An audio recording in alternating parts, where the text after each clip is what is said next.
about newcomers and Well, if you were new to the industry, you'd never worked in the space industry before, and you were going to start a company, you couldn't create a planet, you couldn't create a SpaceX because they were the first to market, and it'd be a lot harder. What sort of company would you start now?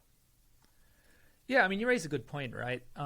What I was just talking about was about these orders of magnitude improvement in capability, right? Either, it's capability per unit dollar. So either the thing is, 1,000 times cheaper, or it's 10 times cheaper but does 100 times more than anything else, right? So that 1000x advantage is really difficult to compete against. So I see a lot of first-time entrepreneurs bringing in companies that I would call kind of like SpaceX version 2.0, or Planet Labs version 2.0. No one needs a second whole Earth imaging company that's only half the price, because you're still going to take a couple of $100 million of venture capital to build that, and who's to say Planet doesn't cut their costs in half, thereby rendering your business plan obsolete.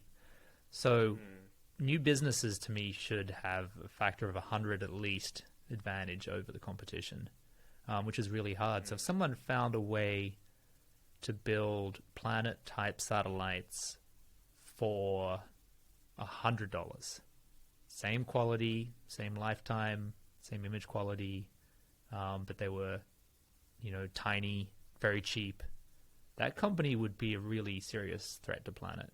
And I suspect that company will exist in a decade, possibly, as technology improves, and maybe new types of, in the realms of optical science, people come up with new ways of capturing images that don't use telescopes, exotic quantum cameras or something. So then it'll happen. Those dominoes will fall, but that's not today. And companies that are coming in without that technology advantage, and they're just slightly cheaper. They found they've reorganized the manufacturing floor, and they figured out how to make the things a little quicker. That doesn't really count. But there are other areas where new businesses can make huge strides, and those are the ones where I'm interested in. Secure communications, global resiliency. That I mentioned earlier, a GPS company that we're working with called TrustPoint. TrustPoint GPS is trying to add all of the missing features to GPS. So GPS signals, it takes, when you walk outside, it takes forever for your phone. You're trying to call an Uber or a taxi, your phone takes forever to tell you where you are. GPS can be spoofed. It's not accurate. It can be attacked. If someone wants to do something bad, people can use it to steal ships by just sending fake GPS signals. So this company's going to fix all of those things with a constellation of relatively cheap satellites. So that's an example of something new being created that's also cheaper, and that's thousands of times cheaper than launching a new constellation of GPS satellites that replace the old ones, and that no one would ever be able to afford to do that. So this is a pretty clever approach to that, and it makes the world safer. What do you think we're going to see in the space industry over the next 10, 20 years? Do you think we're going to see, going back to the moon and onto Mars? I expect you probably don't want to put a timeline on it, but what's your sort of aspirational hope for humanity in terms of space exploration? Yeah, so we spent a bit of time on this call talking about the work that I had done with others on commercial satellites, and essentially those are uncrewed, no passengers, no humans. They're robotic spacecraft. I think that same history is going to play out again with passenger vehicles. And so my Blue Origin flight is kind of historically maybe equivalent to a Sputnik moment, or our phone sat, where I dip my toes in the water of space, and there's more to come. And I think if you look at this year, there's been so far 18 citizen astronauts, non-professional astronauts flying to space. If you count in history how many there've been in total, from the year 2000 to 2020, there are only 12 of these non-professional astronauts who have ever flown to space. In 2021 alone, we've already done 18, and I think the next Blue Origin New Shepard flight will have 6 people, which will bring the total for this year to 24. So in 1 year, in fact, pretty much from June, in half a year, we've flown double the number of people to space as we did in the previous 2 decades. So if ever you wanted to see an exponential growth curve, that's one. And so this fantasy about making space travel as easy as catching a bus, it might not be as far off as we think. And certainly I see some people doing lunar flybys, kind of replaying the history of the Apollo missions, going into Earth orbit, then going into lunar orbit, and then landing. I think we'll replay that history with civilian, non-professional astronauts over the next decade. And yeah, maybe there's a private moon landing sooner than we think. So when you're not running companies and investing in companies, you have another passion in life. Do you want to talk about Dr. Crispy? Yeah, actually, so I have this I have a side gig as a musician, and it's becoming more and more central to my life for a very important reason, which we slightly touched on earlier. In the space industry, it's kind of like preaching to the choir a little bit, and so I'm very actively involved in outreach and education, and I speak at a number of conferences every year to kind of inspire people to do STEM work.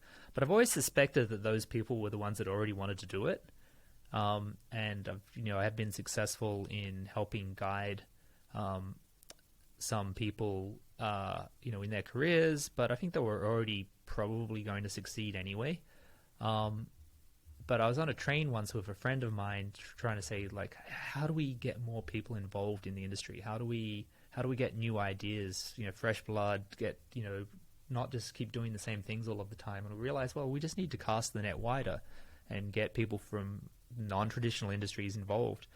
And so we realized that music and the arts has far bigger reach than science. There are people who love to join science podcasts, but the number of people that want to listen to a new music release is much, much higher.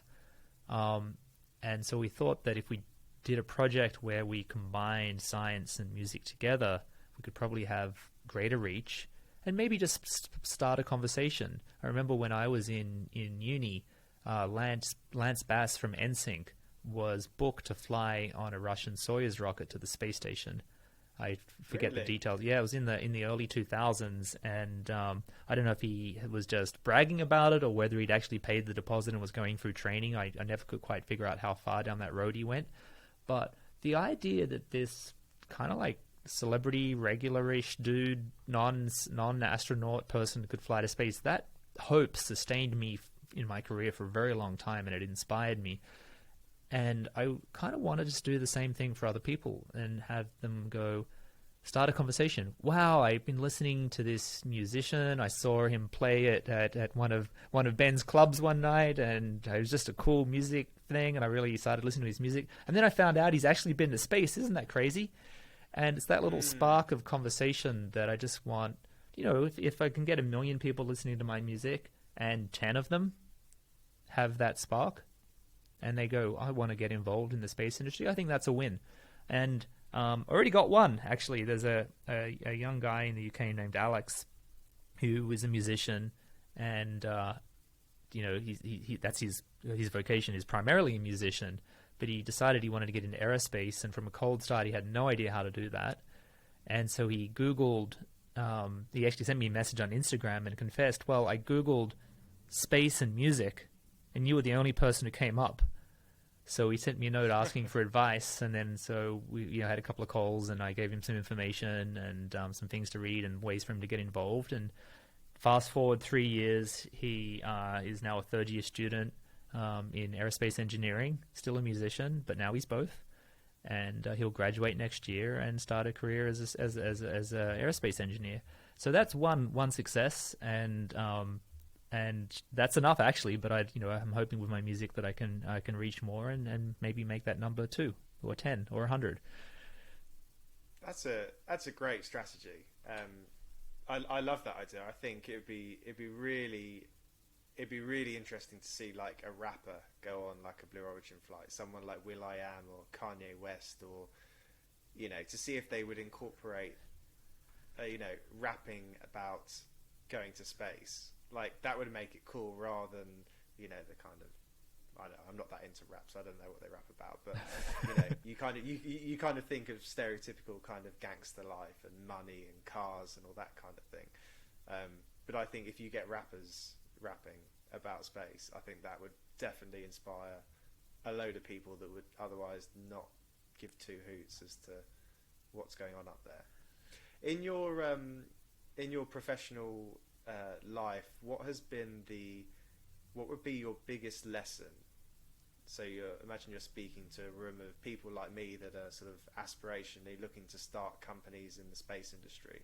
What would be your biggest bit of advice? And I'm sorry I didn't tell you I was going to ask you this before. Yeah. No. Yes. I feel like this is something I should know. I think the main one where my head has been at this year has been around patience.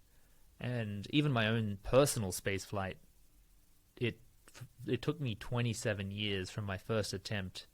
I tried to actually become a pilot in Australia so I could transfer to NASA, and then I found out I was colorblind, which got me permanently eliminated from the NASA astronaut career path at the time. So everything I did since then was an attempt to get to space, and it took me 27 years. We'd also mentioned earlier that Planet Labs was an idea that took us 10 years to cook up from the time Will and I met to really understanding that. And so I see a lot of people want to start companies, and it's cool that they get out of college and they want to start a company. I also had those. I not really ever mentioned in my resume as I have 4 or 5 other failed startups.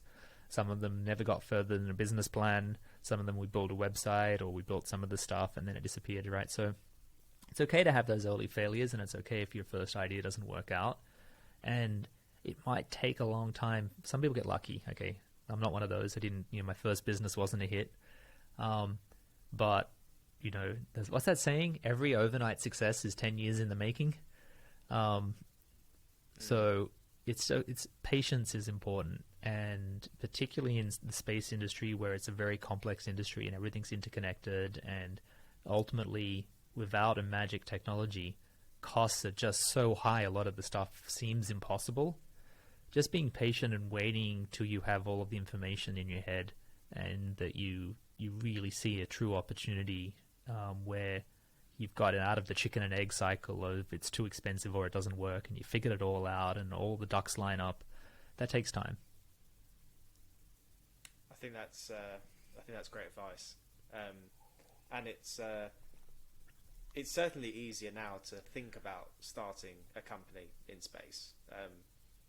With the cost of access to space coming down, and I think the space economy is just around the corner. Thanks to people like you that have sort of driven it into, made the idea that you could start a private company in the space industry a reality. So thank you so much for that. It's been great chatting. Would you go to space again if the opportunity presented itself? Why are you even asking, Ben? Of course I would. But you'd be patient. You'd wait another 20 years if you had to. Oh yeah, and I think where I'm at is I want to make sure the next thing I do is very meaningful, and so it's I don't want to just start a habit of doing this as a joyride, but I want to really contribute to opening up space and making it more accessible, and that's kind of where I want to put my energies now. That's fantastic. It's been great to chat, Chris. Thank you so much. Thanks, Ben. Thanks for having me.